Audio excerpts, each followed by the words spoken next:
تو اس حد تک تو آج تک کوئی پاکستان کا لیڈر نہیں گیا تھا، ایون کہ مجھے نہیں یاد پڑتا ہماری کم از کم نسل کے اندر ایسے ہی ڈر ڈر کے لوگ بات کرتے تھے، وہ جس طریقے سے کھلے عام یہ باتیں کرتے ہیں اور جرنیلوں کو جس طریقے سے نام لیے جا رہے ہیں، تو یہ ایک اس کے بعد کافی ایسے لوگ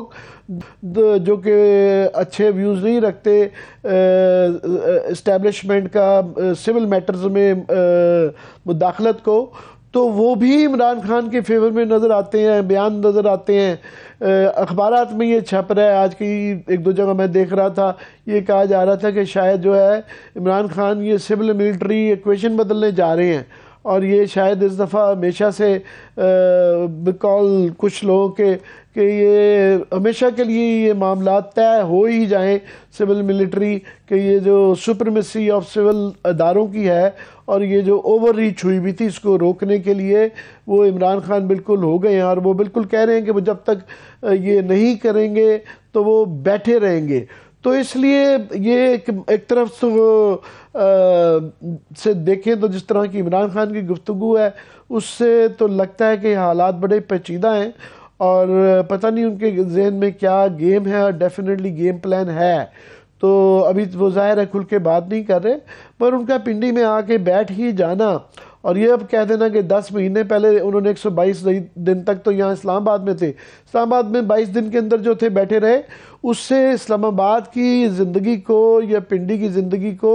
آمد و رفت کو کوئی فرق نہیں پڑتا تھا۔ ہم خود اسمبلی میں جاتے تھے، دوسرے دروازے سے چلے جاتے تھے، یہاں تک کہ سپریم کورٹ بھی کھلا تھا، پارلیمنٹ بھی کھلی تھی، سول سیکریٹریٹ بھی کھلا تھا، وہ ایک چوک ڈی چوک بند تھا بس، مگر اس سے کوئی اسلام آباد کی آمد و رفت میں اور سرکاری کاموں میں کوئی فرق نہیں پڑا تھا۔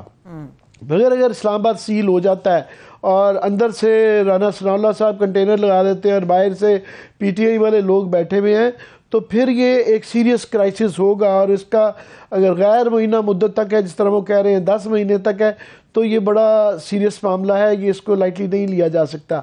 دوسرا یہ کہ Rana Sanaullah I think is part of the problem, کہ 122 دن کا دھرنا نون لیگ اس لیے برداشت کر سکی تھی کہ اس میں بڑی انہوں نے نرمی سے پیش آئے اور بڑی برداشت دکھائی، اور اس دوران میں انہوں نے کوئی بھی سختی نہیں کی، گولیاں نہیں چلیں، اس وجہ سے وہ اپنے زور میں خود ہی ٹوٹ گیا، وہ دھرنا کامیاب نہیں ہو سکا۔ مگر آج جس طرح کی باتیں کر رہے ہیں رانا ثناء اللہ صاحب کہ جی میں عمران خان کو ہم نے کیبنٹ مجھے اجازت دے دی تو میں مچھ جیل میں ان کو ڈال دیتا، پتہ نہیں کون سے چوہوں والی جیل میں ڈال دیتا، اس طرح کی کچھ باتیں میں سن رہا تھا۔ پھر یہ ہے کہ وہ گولیاں مانگ رہے ہیں اور وہ اسلحے مانگ رہے ہیں، فوج پاکستان سے مدد مانگ رہے ہیں، تو یہ اس سے معاملات پیچیدہ ہوں گے، اور یہ کیونکہ پنڈی میں ہے، جی ایچ کیو میں کے قریب ہے، وہاں سے ریلی نے گزرنا ہے، وہاں فوجی یونٹیں ہیں اور نعرے بہت زیادہ جو ہیں، لوگ جو مشتعل بھی ہیں، اور کئی دفعہ نہ چاہتے ہوئے بھی پی ٹی آئی کی لیڈرشپ کے یا ان کے عمران خان کے اس بات کا ہمیشہ امکان رہتا ہے کہ لوگ مشتعل ہو جاتے ہیں، موب آؤٹ آف کنٹرول ہو جاتا ہے، تو اس لیے یہ اس کو لائٹلی نہیں لیا جا سکتا۔ میں سمجھتا ہوں کہ یہ میں نے کم از کم ہم نے بڑے اپنی مجھے 37 سال ہو گئے ہیں جرنلزم میں، مجھے بچپن میں 1970 کا بھی یاد ہے کہ وہ زیادہ عرصہ کرائسس نہیں رہا تھا، وہ چند دنوں میں ہی وہ جلوس نکلے تھے اور معاملہ دائیں بائیں ہو گیا تھا، اس کا نتیجہ خیر اچھا نہیں نکلا تھا، مارشل لا لگ گیا تھا، مگر وہ لٹکا نہیں گیا تھا۔ لٹکنے کے ساتھ ملکوں کے زیادہ نقصان ہوتے ہیں، مارشاء اللہ کے تو آف کورس بہت زیادہ ہوتے ہی ہیں، اور شاید وہ زمانے نہیں رہے کہ اگر لگا بھی تو اس وقت جو لوگوں کی حالات ہیں تو وہ یہ سوشل میڈیا کا دور ہے، تو یہ وہ بھی شاید لاسٹ اسٹرا ہی ہوگی۔ اور دوسرا اکانومی کی جو صورتحال ہے اس کے جو انڈیکیٹرز آ رہے ہیں تو اس سے یہ بالکل بھی یہ لانگ ٹرم تک یہ پولیٹیکل کرائسس جو ہے، یہ اکنامک انسٹیبلٹی آلریڈی ہے، مزید بڑھتی نظر آئے گی۔ صحیح ہے، ٹھیک ہے عامر صاحب، آپ خود ہی اسی پوائنٹ پہ چلے گئے، ماشاء اللہ کے حوالے سے جو بات کی، خان صاحب نے گزشتہ روز بھی یہ بات کی تھی، اگر ایسی کوئی صورتحال بنتی ہے تو ایٹ لیسٹ انہیں کوئی فرق نہیں پڑتا، انہیں تو فرق نہیں پڑتا یا ان کی پارٹی کو، پورے پاکستان کو ایسی صورتحال کا کتنا زیادہ فرق پڑتا ہے، عوام کو، پاکستان کو، ریاست کو کتنا فرق پڑتا ہے اگر ایسی صورتحال بن جائے تو؟ میرا خیال ہے ان کا بیان جو ہے نا پورا اس کا تناظر یہ تھا، انہوں نے ساتھ میں یہ کہا کہ ہمارے ساتھ جو ہو رہا ہے اس طرح تو مارشاء اللہ میں بھی نہیں ہوا. مارشاء اللہ میں یہ جو اس وقت جس طرح ہمارے کمیونٹی میں دیکھ لیں، ہم ارشد کے شہادت کے متعلق تفصیلاً بات کریں گے، مگر جس طریقے سے صحافی قتل ہو رہے ہیں، جس طریقے سے لوگوں کو مارا پیٹا جا رہا ہے، مبینہ طور پہ ننگا کیا جا رہا ہے، لوگ اٹھائے جا رہے ہیں اور مقدمات کیے جا رہے ہیں اور بغیر وجہ کے اٹھایا لیا جا رہا ہے، تو یہ ایک بہت زیادہ ایک نیکسٹ لیول پہ جا چکے ہوئے ہیں صحافت کے بھی اور پی ٹی آئی کے لوگوں کا بھی. Of course P T I کے اپنے دور میں بھی کوئی یہ درخشاں ان کا بھی دور نہیں تھا، اس میں بھی بڑے کافی لوگوں پہ غلط مقدمات ہوئے اور لوگوں کو گرفتاریاں ہوئیں، مگر یہ بالکل نیکسٹ لیول ہے. تو ان کا کہنے کا مطلب یہ کہ مارشاء اللہ میں کیا ہوتا ہے، یہی ہوتا ہے جو ان کے ساتھ آلریڈی ہو رہا ہے، تو وہ قسم کا یہ ڈیٹرنس ہے اس حوالے سے کہہ رہے ہیں. دوسرا آپ نے ایک بالکل اپنے ابتدائی میں ذکر کیا تھا سپریم کورٹ کے فیصلے کا. میرا خیال ہے کہ عمران خان کو عدالتوں کے متعلق بہت محتاط رہ کے بات کرنی چاہیے، کیونکہ ان کی 2 دفعہ توہین عدالت کے اندر جو ہے نا معافی ہو چکی ہوئی ہے، اور تیسری دفعہ وہ شاید افورڈ نہ کریں کہ وہ اس طرح کا جو ایک پبلک بیانات کے اندر آپ چور ڈاکو سب کو کہہ لیتے ہیں، پولیٹیشنز کو کہہ لیتے ہیں. عدالتوں کے متعلق جو ہے نا بہت زیادہ محتاط رہنے کی ضرورت ہے کہ اگر وہ دوبارہ بھی انہوں نے ریلیکسڈ ذرا میں سمجھتا ہوں تھوڑا سا بڑا دل دکھایا ہے، اور انہوں نے کہا یہ جواب دیں اور اپنی ایکسپلینیشن دیں کہ ان کا یہ کہنا تھا کہ پچھلی دفعہ، تو اس دفعہ انہوں نے عدالت کو نہ صرف ان سے ایکسپلینیشن مانگی ہے، اور کہ پچھلی دفعہ کیونکہ یہ ہوا تھا کہ انہوں نے کہا تھا کہ یہ آگے اسلام آباد میں نہیں آئیں گے، اور یہاں بلو ایریا میں دیکھا کہ لوگ آ بھی گئے اور انہوں نے آگ واگ بھی جلائی، تو بہت محتاط ہے. میرے ساتھ محمد مالک صاحب نے ہمیں جوائن کر لیا، میں چاہوں گا کہ ان سے ویو لوں. مالک صاحب بہت شکریہ آپ کا وقت نکالنے کا. جی السلام علیکم. جی مالک، آپ کے تعارف کا تو میں نے کرایا نہیں اس لیے کہ کسی تعارف کا محتاج نہیں ہے. مالک، آپ کا پروگرام میں دیکھ رہا تھا، اس میں اسد عمر صاحب نے یہ کہا کہ یہ جو اس مسئلے کا حل ہے یا وہ فوج کے پاس ہے یا عدالت کے پاس ہے. عدالت کا تو مجھے نہیں سمجھ آتا کہ عدالت کے پاس کیا ایسی کوئی آئین کے اندر یا قانون کے اندر کوئی طریقہ کار موجود ہے سوائے اس کے کہ نیشنل اسمبلی کے اندر کوئی تبدیلی ہو جائے کہ وہ 58(2) بھی نہیں رہی ہے، کچھ بھی نہیں ہے. عدالت کیسے کرے گی؟ اور فوج کا بھی سمجھائیں مجھے کہ اگر کرے گی تو کیسے کرے گی. آپ کو ان کے جواب کا کیا سمجھ آئی ہے؟ کیا تناظر کیا تھا اس کا؟ عامر، ایک تو تناظر یہ ہے کہ اگر فوج کے سلوشن نکالے گی تو اس کو کورٹ سینکٹیفائی کر سکتی ہے. کس طرح کر سکتی وہ ہمیں نہیں پتا، کیونکہ ہمیں سلوشن ابھی پاسبل نظر نہیں آ رہا. میرا سوال ان سے یہ تھا کہ آپ گورنمنٹ سے بات نہیں کر رہے، گورنمنٹ آپ سے بات نہیں کر رہی. آپ نے مجھے کہا ہے کہ ہم آرمی سے بات نہیں کر رہے. آرمی کی جوائنٹ پریسر کے بعد نظر آ رہا ہے کہ فوج آپ سے بات نہیں کر رہی. پہلے ہوتا یہ تھا گورنمنٹ ہوتی تھی، اپوزیشن ہوتی تھی، تو جب اسٹیل میٹ ہوتا تھا تو آربیٹریشن فوج کرتی تھی. اب فوج آربیٹریشن نہیں کر رہی. اب ان کے نزدیک فوج is part of the problem, not part of the solution at one level. دوسرا، کورٹ اپنی ایشو تھا، آپ نے ابھی دیکھا جو ججز کی اپوائنٹمنٹس تھیں اس پہ اسٹینڈ آف ہو گیا چیف جسٹس کا اور حکومت کا. ایک لا منسٹر کو ریزائن کرنا پڑا. اس کے بعد ہم نے دیکھا کہ اٹارنی جنرل تھے وہ بھی چلے گئے، انہوں نے اپنی بیماری شو کی تھی، وہ سارا ہوا. تو جب یہ آپ ساری چیزیں دیکھتے ہیں تو اس وقت فل فورس میں سپریم کورٹ کے اپنے کانفلکٹ ویسے چل رہے ہیں. ہر جگہ ایک کیوس پھیلا ہوا ہے، ایک بڑا پرفیکٹ سٹارم بنتا جا رہا ہے، پولیٹیکل سٹیل میٹ کی طرف ہم جا رہے ہیں. اب اس کے اندر کوئی سلوشن پیورلی پولیٹیکل کانٹیکس کا سلوشن نہیں نکل رہا. عمران خان صاحب اپنی مارچ کانسٹنٹلی ڈیلے کر رہے ہیں. بہت سے دوستوں کا خیال یہ ہے کہ وہ تب تک اس کو بھی کھینچیں گے جب تک کچھ آئیڈیا نہیں ہوگا کہ نیا آرمی چیف آ رہا ہے یا نہیں آ رہا، سمری موو ہو رہی ہے نہیں ہو رہی، اور کہ کیا یہ کنٹینیو تو نہیں کریں گے اگر عاصم منیر تو نہیں لگ رہے. There are so many views with in views. تو یہ ایک گھرمس سمجھتا جا رہا ہے، اور جس کو پنجابی میں کہتے ہیں نا گنڈا وہ بنڈیاں جا رہی ہیں جڑی دندا نال کھولنیاں پینڈیاں. So now everybody knows that something has to give. Imran نہیں کر رہے, ان کے ہاتھ میں زیادہ پتے ہیں, گورنمنٹ کے پاس آپشن نہیں ہے. So obviously where does it go? اب دو انسٹیٹیوشنز ہیں جو ٹیکنیکلی, کنسیپچولی اور لیگلی جو اے پولیٹیکل ہونی چاہیے, لیکن ہم دیکھتے یہ ہیں کہ دونوں کے جو ہیڈز ہیں وہ ٹوٹلی آل پاورفل ہے, ٹوٹلی ان اکاؤنٹیبل ہے. نہ آپ چیف جسٹس سے کچھ پوچھ سکتے ہیں, نہ آپ آرمی چیف سے جواب دہی لے سکتے ہیں. اب اور وہی دو ادارے جن کا ویسے تھیوری کے اندر کوئی تعلق نہیں ہے پولیٹیکل ایکویژن سے, وہی اس وقت موسٹ انٹروسو ہو گئے ہیں, وہی اس وقت سینٹرل پوزیشن میں آ گئے ہیں. سو یہ بڑی ایک الارمنگ سچویشن بنتی جا رہی ہے. اور جب پولیٹیشینز آپس میں بات نہیں کریں گے, آپ کو یاد ہے کہ جب وہ باتیں نکلی تھیں آرمی چیف کے وہ NDU والے لاسٹ لیکچر میں, جو سیکورٹی ورک شاپ میں انہوں نے لیکچر دیا تھا, تو وہاں انہوں نے ایک بات کی تھی, وہاں پہ انہوں نے ایک بات کی تھی کہ جی ہمارے تو ڈفرینسز تب ہوئے عمران خان صاحب سے پچھلے فیبروری میں, جب فیبروری 2022 میں جب ہم نے ان کو بتا دیا تھا کہ ہم نے کسی آپ کی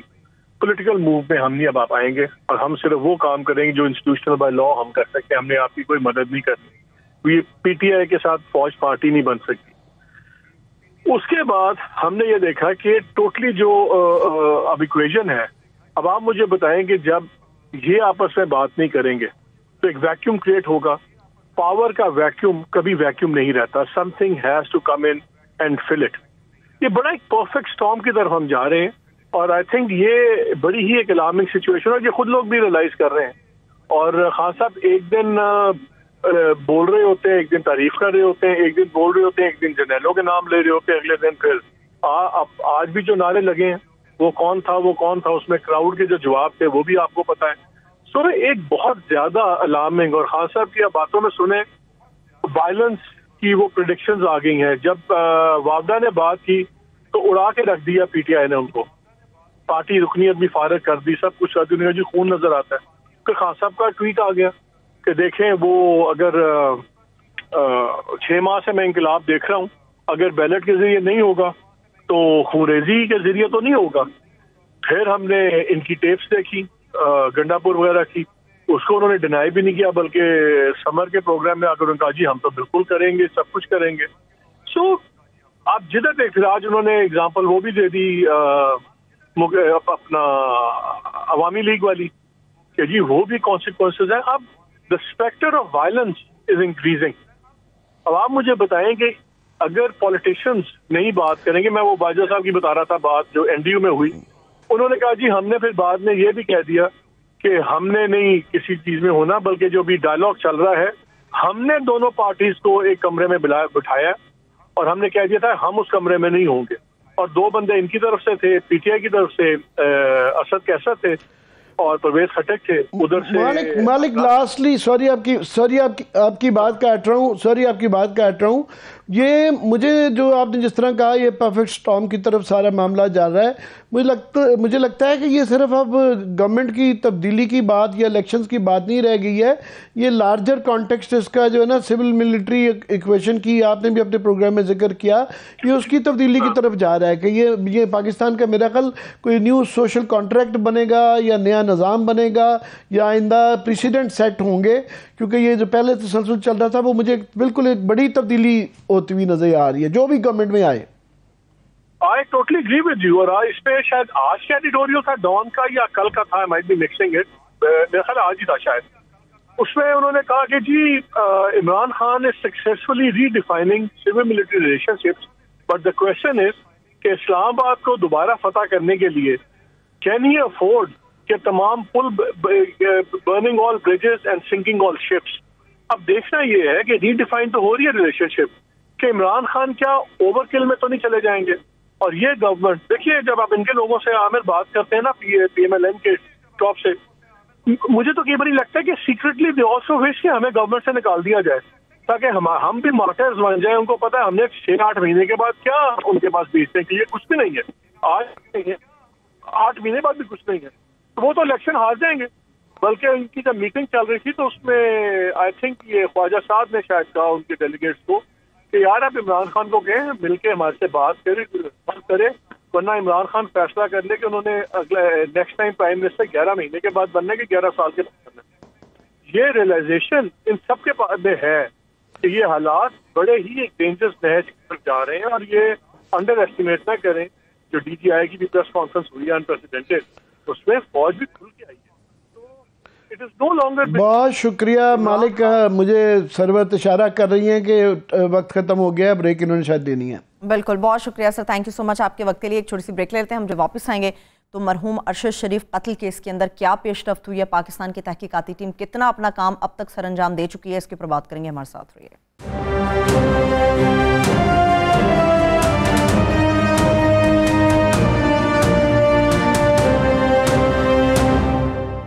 بریک کے بعد ایک بار پھر سے پروگرام میں ہم آپ کو خوش آمدید کہیں گے. ارشد شریف مرحوم کے قتل کے حوالے سے پاکستان کے اندر بڑی پیش رفت یہ ہوئی ہے کہ ان کی والدہ محترمہ نے ایک خط صدر پاکستان کے نام لکھا تھا، مگر اب چیف جسٹس آف پاکستان کے نام خط لکھا ہے. اس کے حوالے سے، اس کے متن، اس کی ڈیٹیل کے حوالے سے بات کریں گے. مگر کینیا میں اس وقت تحقیقاتی ٹیم کہاں تک پہنچی ہے، کیا پیش رفت ہوئی، اس پر بات کرنے کے لیے سینئر صحافی سعید منہاج صاحب نے اگین ہمیں مقابل میں جوائن کیا ہے. سعید منہاج صاحب، بہت شکریہ آپ کے قیمتی وقت کے لیے. سعید منہاج صاحب، مجھے یہ بتائے گا کہ کینیا کے اندر تحقیقات کس مرحلے میں، تفتیش کس مرحلے میں اب تک داخل ہو چکی ہے، اور جو پاکستان سے ٹیم وہاں پر گئی ہے ان کی مصروفیات کیا ہیں وہاں پر؟ جی، سب سے پہلے تو میں تھوڑی سی تحقیقات کے حوالے سے بات کر دوں کہ جو تحقیقات ہے وہ بڑے سنگل پوائنٹ کے اوپر کینیا کے پریزیڈنٹ نے انڈیپینڈنٹ جو پولیسنگ اتھارٹی ہے، اوور سائٹ اتھارٹی، اس کو دی ہوئی ہے، اور ان کا 1 پوائنٹ ایجنڈا ہے. وہ صرف اس چیز کو دیکھ رہے ہیں کہ جو پولیس آفیسرز، 4 پولیس آفیسرز اس دن اس جگہ پہ تعینات تھے، انہوں نے رولز کی کیا وائلیشن کی ہے، اور کیا انہوں نے بغیر ان سارے پروٹوکولز کو مد نظر رکھتے ہوئے جو پولیس کے ہوتے ہیں اس کے بغیر فائرنگ کی ہے، یہ مرڈر کے زمرے میں آتا ہے کہ نہیں آتا. تو وہ صرف 1 پوائنٹ ایجنڈے کے اوپر کام کر رہے ہیں، اور اس کے اوپر جو پولیس کے سینئر رہنما ہیں ان سے میری 2-3 سے بات ہوئی. ان 2-3 کا جو مطمئن جو اوور آل تھا، کرکس یہ تھا کہ ان کا ابھی بیلسٹک جو ایگزامینیشن ہے بلٹس کا، جو بلٹس کے خول وہاں سے اٹھائے تھے اور جو بلٹس ارشد شریف کی باڈی سے نکلی ہیں، ان کا ابھی فورینزک یا بیلسٹک ایگزامینیشن مکمل نہیں ہوا. ارشد شریف کی باڈی کے جو کیمیکل ایگزامینیشن ہے اس کی کچھ رپورٹس ابھی مکمل نہیں ہوئی. پوسٹ مارٹم رپورٹ ان کے قبضے میں ہے، لیکن ارشد شریف کی کوئی بھی چیز جو ہم بار بار پوچھ رہے تھے کہ ان کا لیپ ٹاپ کہاں پہ ہے، ان کا فون کہاں پہ ہے، وہ ان کے قبضے میں نہیں ہے، کیونکہ وہ کہتے ہیں کہ یہ ہمارے دائرہ اختیار میں نہیں تھا کہ ہم یہ چیک کرتے کہ وہ کہاں ٹھہر رہا ہے، کب آیا ہے، کس کے ساتھ آیا ہے. ہاں، انہوں نے سٹیٹمنٹ لی ہیں خرم کی بھی اور وقار کی بھی اور اس فارم ہاؤس کے ملازمین کی بھی اور وٹنسز کی بھی اور 4 پولیس والوں کی بھی. تو ٹوٹل 10 سے 12 سٹیٹمنٹس انہوں نے اب تک ریکارڈ کی ہیں اس سارے میں. لیکن یہ کینیا کی وہ والی اتھارٹی ہے جو کر رہی ہے. اب جب ان سے پوچھا کہ جی پاکستانی یہاں پہ آئے ہوئے ہیں تو وہ انویسٹیگیشن کر رہے ہیں، وہ اکیلے کر رہے ہیں یا آپ کر رہے ہیں، تو ان کا کہنا تھا کہ پاکستان سے کون سی انویسٹیگیشن ٹیم آئی ہوئی ہے، ہمیں تو صرف ایمبیسڈر صاحبہ ایک آئی تھی، وہ اپنے ساتھ کچھ پاکستانی آفیشلز لائی تھیں جنہوں نے ہم سے صرف یہ پوچھا کہ جی تحقیقات ٹھیک چل رہی ہے کہ نہیں چل رہی. نہ ہم نے ان سے کوئی مدد مانگی، نہ انہوں نے ہم سے کوئی مدد مانگی، نہ انہوں نے ہم سے کوئی سوالات کیے. انہوں نے صرف پوچھا کہ جی تحقیقات کیسی چل رہی ہے، کیونکہ ہم ایک انڈیپینڈنٹ اتھارٹی ہیں اور ہم کسی کے ساتھ مل کے کوئی انویسٹیگیشن نہیں کر رہے، نہ ہی ہمیں کوئی حکومت پاکستان کی طرف سے یا امبیسڈر کی طرف سے کوئی یہ اس طرح کی ریکویسٹ آئی کہ جی یہ کوئی انویسٹیگیشن ٹیم آئی ہوئی ہے. جو ان کے مصروفیات یہاں پہ ہیں جو آپ نے پوچھا، تو مصروفیات یہ لگ رہی ہیں کہ وہ پینٹ اور ٹائی کوٹ پہن کر کرٹسی کالز کر رہے ہیں. انہوں نے انڈیپینڈنٹ پولیسنگ اوورسائٹ اتھارٹی کے ساتھ، بورڈ کے ساتھ جا کے ایک میٹنگ کی جو کرٹسی کال تھی، جس کی تصویریں ایمبیسی نے ایشو نہیں کی بلکہ ان کی تصویریں جو تھیں وہ ایشو کی ہیں انڈیپینڈنٹ پولیس اتھارٹی نے اپنے ٹویٹر اکاؤنٹ کے اوپر. معذرت کے ساتھ سعید مناسب میں آپ کو یہاں پر روک رہی ہوں، یہ ساتھ ساتھ ہمارے جتنے بھی ناظرین ہیں وہ تصویریں بھی دیکھ رہے ہیں کہ پاکستان کی تحقیقاتی ٹیم انفیکٹ وہاں پر تحقیق یا تفتیش کے لیے نہیں بلکہ اپنی بظاہر محسوس ہوتا ہے تفریح کے لیے گئی ہے. پاکستان کی ٹیم کا کتنا سنجیدہ مزاج ہے، کبھی کینڈی کرش کھیلتے ہوئے نظر آتے ہیں، کبھی ہمیں اس قسم کے موڈ میں نظر آتے ہیں. عامر صاحب آپ بھی دیکھ رہے ہوں گے یہ. جی، اور اس کے بعد آپ نے دیکھا کہ میں دیکھ رہا ہوں، میں ایک چیز ایڈ کر دوں کہ آپ بھی تعارف کروانا بھول گئیں کہ سعید منہاج صاحب اس وقت نیروبی میں بیٹھے ہوئے ہیں. یہ کئی اخبارات کے مدیر رہے ہوئے ہیں, بڑے سینئر صحافی ہیں, اور ہماری بڑی خوش نصیبی ہے کہ یہ نیروبی سے ہمیں جوائن کر پا رہے ہیں, اور ان کی زبانی سنتے ہیں کہ وہاں یہ جو نیچے ہم تصویریں سعید دکھا رہے ہیں کہ وہ دانت نگال رہے ہیں, سووینئرز لے رہے ہیں. اور اس سے پہلے جو پاکستان کی وہاں پہ ایمبیسڈر ہیں, ان کا رویہ بھی, ان کے جو بیانات پہلے ہی آئی کہ بغیر تفتیش کے انہوں نے کہا جی وہ ہالیڈے پہ آئے ہوئے تھے, اور یہ تفتیش کے بغیر ہی پہلے ہی کہہ دیا تھا انہوں نے کہ یہ مسٹیکن آئیڈینٹی تھا. انہوں نے پہلے ہی فیصلہ صادر فرما دیا. اس پہ ذرا روشنی ڈالیں. انہوں نے تو جی عامر بھائی, انہوں نے تو پہلے دن ہی جب یہ مورچری میں تھیں تو اس وقت ان کی سٹیٹمنٹ آ گئی کہ جی پولیس کا بیان انہوں نے منوان مان لیا.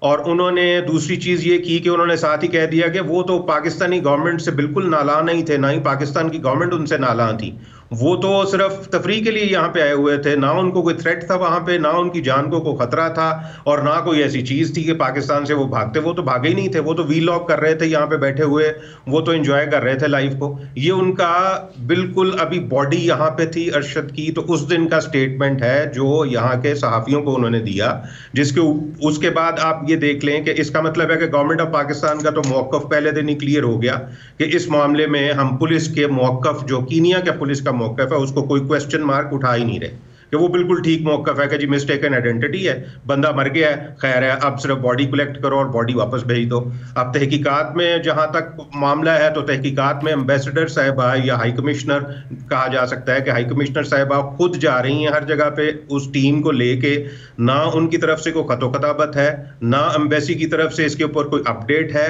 ہاں البتہ یہ جو چیز ہے کہ اب جو کویسچن مارک سامنے آ رہا ہے کہ وہ جو اس کا موبائل ہے ارشد شریف کا مرحوم کا, وہ جو اس کا لیپ ٹاپ ہے وہ کدھر گیا؟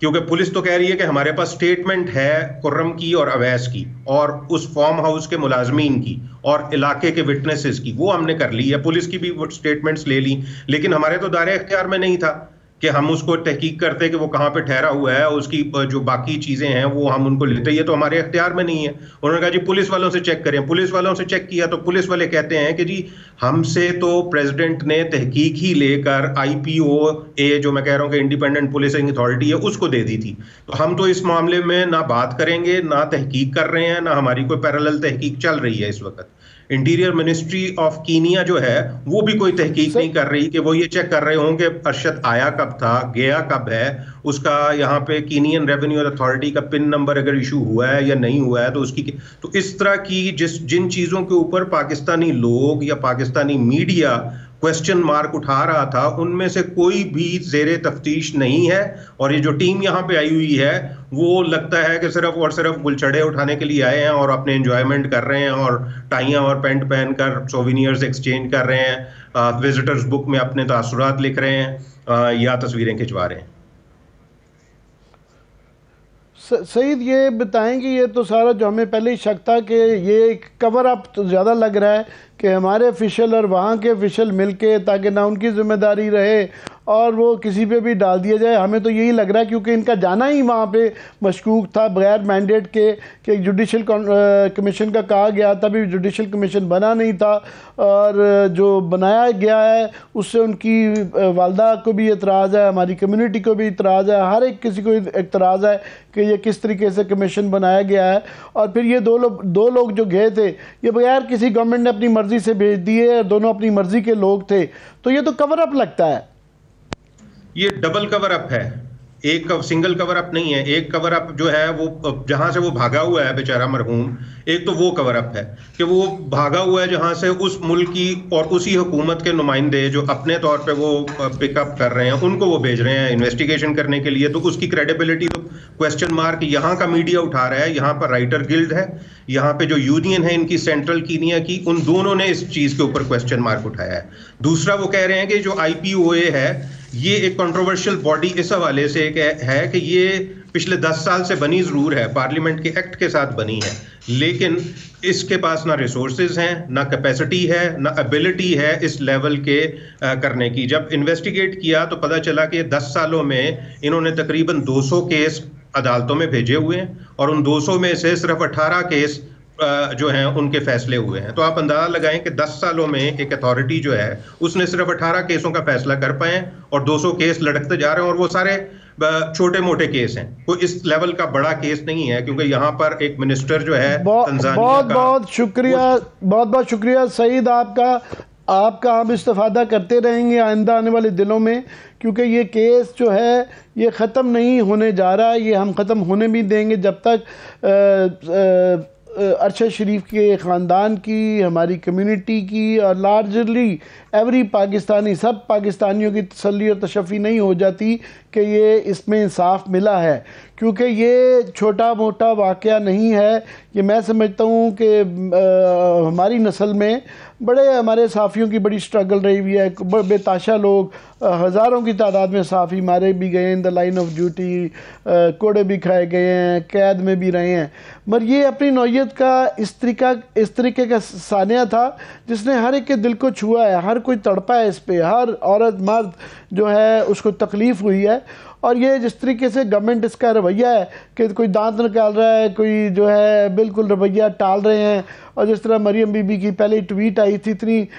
تکلیف دہ ٹویٹ تھی کہ وہ مزے لے رہی تھیں کہ وہ اس پہ شرمناک قسم کا وہ والا واقعہ تھا. اور یہ کم از کم ان کو اگر انصاف نہیں کر رہے تو انصاف نظر آنا چاہیے. یہ جو انہوں نے جوڈیشل کمیشن بنایا ہے یہ کسی کو قبول نہیں ہے. اور جو ان کی والدہ نے درخواست کی ہے چیف جسٹس صاحب کو، تو ہم سب کی بھی گزارش یہی ہے کہ چیف جسٹس صاحب اس اپلیکیشن کی بیسس پہ، اور کیونکہ پریزیڈنٹ آف پاکستان کے بعد پاس بھی ارشد شریف کی زندگی میں انہوں نے ان خطرات کی نشاندہی کی گئی تھی، ان پہ ایف آئی آریں ہوئی ہوئی ہیں، تو وہ اپنی عدالت خود اس اپلیکیشن کی بنیاد پہ، ان کی والدہ کی اپلیکیشن کی بنیاد پہ، پریزیڈنشل اپلیکیشن کی بنیاد پہ اس کا جوڈیشل کوئی کونسل بنائیں جس کے اندر سرونگ جج ہو، اور اس کے اندر ان کے خاندان کے افراد ہوں ان کی مرضی کے، اور ہماری کمیونٹی کے کوئی نمائندے جن کو ہم سب مل کے پوری کمیونٹی ڈیسائیڈ کرے گی کہ ہماری نمائندگی کون کرے گا. ہماری یونینیں بھی اس میں انوالوڈ ہوں گی. تو وہ اس کے بعد یہ انشاءاللہ ہونا چاہے گا. ہم آپ کو انشاءاللہ مزید سعید آئندہ دنوں میں بہت بہت شکریہ تکلیف دیتے رہیں گے. بہت شکریہ سعید مناز صاحب موجود تھے ہمارے ساتھ. عامر متین صاحب ابھی ایک بریک کی طرف چلتے ہیں، انشاءاللہ تعالی اس معاملے کے اوپر اصل بات کرتے رہیں گے. ایک بریک سے واپس آئیں گے تو واپسی کے بعد ہم افغان مہاجرین کی پاکستانی شہریت کے معاملے پر اتنی پیچیدگی کیوں ہے، کچھ مختصر مگر تفصیل سے بھی بہت ساری چیزیں آپ کے سامنے رکھیں گے. ہمارے ساتھ رہیے.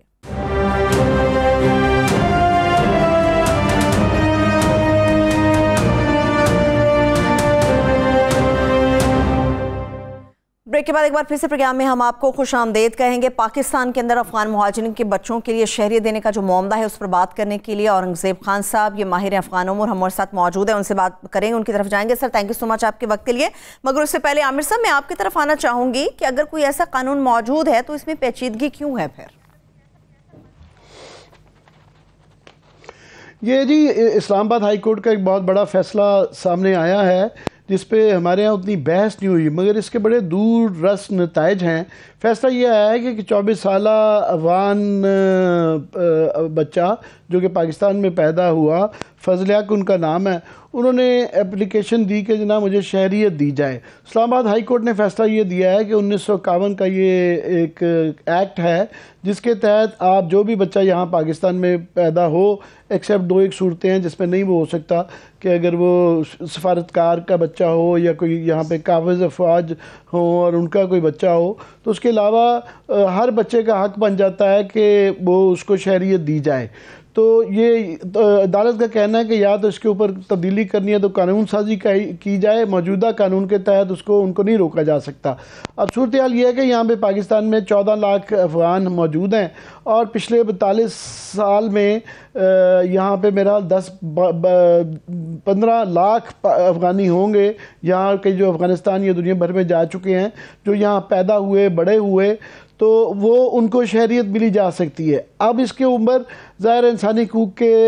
افغان شہری اور انسانی حقوق کی تنظیمیں جو ہیں اس کے بہت حق میں ہیں، مگر مختلف شہروں میں مختلف آراء پائی جاتی ہے. جس طرح سندھ کے اندر سندھی نیشنلسٹ اور کراچی کے اندر MQM جو ہے ان کو اعتراضات ہو سکتے ہیں. تو ہمارے ساتھ اورنگزیب خان صاحب ہیں، یہ تجزیہ کار نہیں ہے صرف افغان امور کے، وہ نہیں ہے، سینئر صحافی بھی ہیں. تو اورنگزیب بتائیے گا آپ اس کو کیسے دیکھتے ہیں، اس فیصلے کے اثرات کو؟ بہت شکریہ عامر صاحب. جیسے آپ نے اسلام آباد ہائی کورٹ کا ذکر کیا، اس سے پہلے پشاور ہائی کورٹ نے بھی ایسا ایک حکم یا آرڈر جاری کیا تھا. اسلام آباد ہائی کورٹ میں تو ایک افغان بچے نے درخواست دی تھی. پشاور ہائی کورٹ میں ایک خاتون، پاکستانی خاتون جن کے شوہر افغانی تھے، انہوں نے درخواست دی تھی کہ جناب ان کے شوہر کو شناخت دی جائے، شناختی کارڈ دیا جائے پاکستانی، جس پہ پشاور ہائی کورٹ نے بھی یہ فیصلہ دیا تھا، نادرہ کو حکم دیا تھا کہ اس کو شناختی کارڈ جاری کیا جائے، جو کہ ابھی تک میرا خیال ہے یا میری جو معلومات ہے اس کے مطابق نہیں ہوا. اسی طرح جیسے آپ نے اسلام آباد ہائی کورٹ کی بات کی اور 1951 کا جو ایکٹ آپ نے بتایا، بظاہر تو یہ بہت آسان لگتا ہے کہ جناب جو 2 شرائط ہیں اگر اس پہ کوئی بھی پورا اترتا ہے تو جو بچہ یہاں پیدا ہوگا تو اس کو شہریت پاکستان کی دی جائے گی. افغانستان ان دونوں شرائط پہ پورا اترتا ہے، یعنی اس کو ابھی تک پاکستان ریاست نے ڈکلیئر نہیں کیا کہ پاکستان کا دشمن ملک ہے. اس لیے یہاں جو بچے پیدا ہوتے ہیں افغان، تو پاکستان کے قانون کے مطابق ان کو شہریت دی جا سکتی ہے. لیکن عامر صاحب آپ نے ہم سے زیادہ آپ کو پتا ہے جو پاکستان کا قانون ہے یا PBC ہے، اگر بظاہر آپ اس کو پڑھیں تو بہت آسان نظر آتا ہے. اس میں کچھ چند نکات ہی ہیں اور ایک عام بندہ بھی ان کو سمجھ جاتا ہے. لیکن ان نقطوں پہ جب کورٹ میں بات ہوتی ہے تو ان پھر نقطوں میں بہت سی باریکیاں آتی ہیں. ان باریکیوں کو جب ڈسکس کیا جاتا ہے تو پھر بڑے بڑے نقطے سامنے آتے ہیں، پھر بڑے بڑے فیصلے ہوتے ہیں. اگر اس طرح پشاور ہائی کورٹ پر کے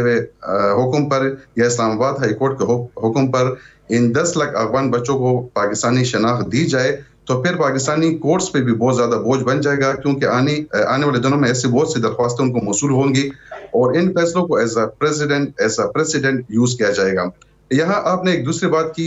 اس کے سیاسی اثرات کو بھی دیکھنا ہوگا اور پھر جو قومیت ہے اس کو بھی دیکھنا ہوگا. سیاسی اور معاشرتی جو پہلو کو میں اورنگزیب خاص طور پہ آپ کا چاہوں گا، آپ کے وچار جانوں گا کہ کیونکہ یہ معاملہ جب آپ نے دیکھا ہے کہ کوئی پاکستان افغانستان کا میچ ہوتا ہے، وہ بچے جو یہاں پہ پلے بڑھے، تو پشاور میں بھی ایک ٹینشن نظر آتی ہے اور یہ پاکستانی ریاست کا قصور ہے کہ ہم ان کے 40-50 سال رکھنے کے باوجود یہاں پہ ان کے دل نہیں جیت سکے. تو ایک بڑی ٹینشن آ جاتی ہے پشاور، کوئٹہ، دبئی، ہر جگہ پہ. تو اس وجہ سے بھی اس کے سیاسی اور معاشرتی پہلو پہ ذرا روشنی ڈالیں. جی بالکل عامر صاحب، دل جیتنے کے لیے تو پھر پاکستان کو یہ کرنا چاہیے تھا جیسے یورپ اور امریکہ پاکستان جیسے بہت سے ملکوں کے شہریوں کو اپنی شہریت دیتا ہے، وہاں پہ وہ کاروبار کرتے ہیں، سرکاری نوکریاں کرتے ہیں، پرائیویٹ نوکریاں کرتے ہیں، اپنی کمپنیاں بناتے ہیں، کارخانے لگاتے ہیں. تو دل جیتنے کے لیے تو یہ چیزیں بھی بہت ضروری ہیں. جہاں تک اس کے معاشرتی اثرات ہیں تو آپ کو پتا ہوگا کچھ عرصے پہلے تک، یعنی یہ صرف افغانستان کے لوگوں کے لیے یہ جو احساسات نہیں پائے جاتے، بلکہ پورے پاکستان میں ایسے احساسات ہیں. بلوچستان میں جب میگا پروجیکٹس پہ یہاں بالکل معاملہ یہ بہت زیادہ اہم ہے اور اس کے اوپر زحمت آپ کو دیتے رہیں گے. معذرت کے ساتھ میرے ساتھ بالکل وقت میرے پاس ختم ہو چکا ہے. بہت شکریہ اورنگزیب خان صاحب کا. مجھے اجازت دیجیے، اپنا بہت سا خیال رکھیں. خدا حافظ.